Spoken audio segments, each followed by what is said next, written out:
and welcome to No Stupid Questions with Johann Mueller. I am your host, Johann Mueller, and I'm here to answer all your questions that you asked via Instagram. Our first question comes from JT McGuire, and he asks, is mayonnaise an instrument?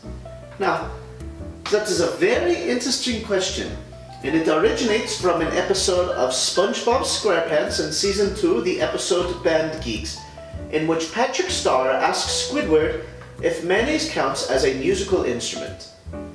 Now, to explore this, I have brought a jar of mayonnaise, and we want to see if we can make any musicality out of this jar of mayonnaise.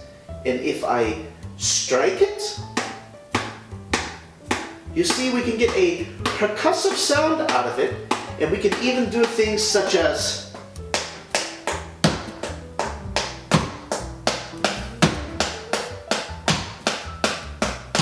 and get a bit of a rhythm going out of a simple jar of mayonnaise. So in a percussive sense, yes, mayonnaise does count as an instrument.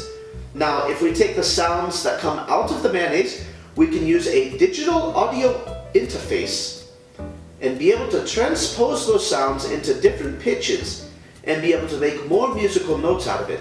So JT, yes, mayonnaise is an instrument.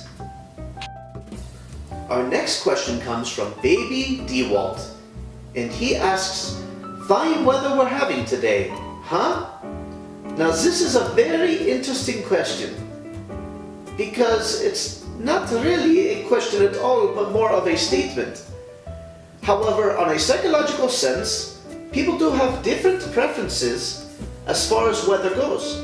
For example, right now it is about 68 degrees inside this building, and I am very comfortable.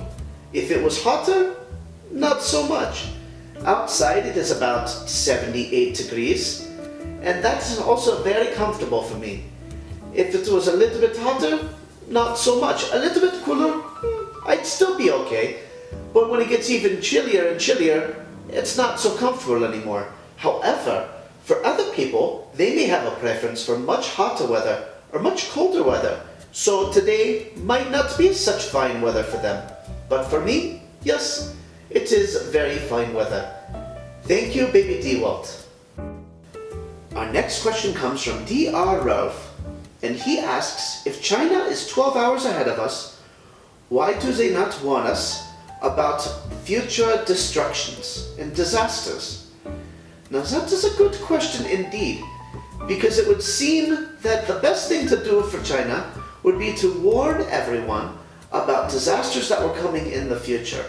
However, if you study time travel like I have, you will know that any consequence, good or bad, should not be warned in advance, but instead, the life must play itself out as it is planned. Because we do not know any of the consequences that can come from us warning about events.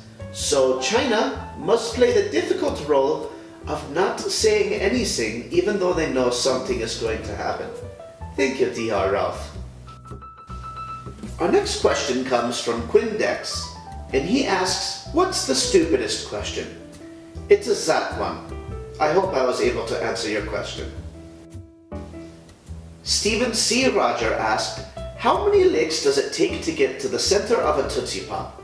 Now, in my years of study, I have found a very wise owl who was animated who taught us all that 3 was the number of licks it takes to get to the center of the Tootsie Pop, and I have found no studies that say to the contrary. So the answer is 3. Emily Hope 528 asks, what 5 things can you not live without? This is a good question, Emily.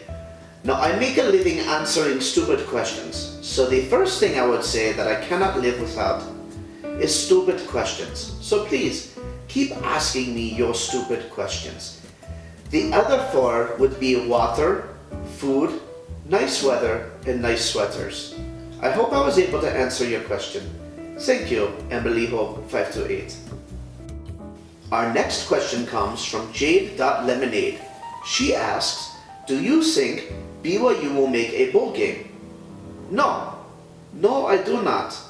They don't seem to be playing very well, and not good enough to be able to compete against the higher ranked teams that will be playing this year to get the necessary amount of wins to make it to a bowl series.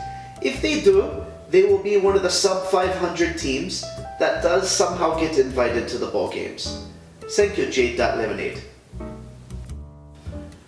Our final question for the day comes from Catherine Heyer, and she says, "Hello, is it me you're looking for?" To which my response is, maybe. If you have a stupid question for me, then yes, I am looking for you. However, if you do not have a stupid question to ask, then no, I am not looking for you. I am simply looking for stupid questions to answer. I hope that this was able to answer your question. Please send all inquiries to my Instagram for future responses. Thank you very much. You all have a very wonderful day.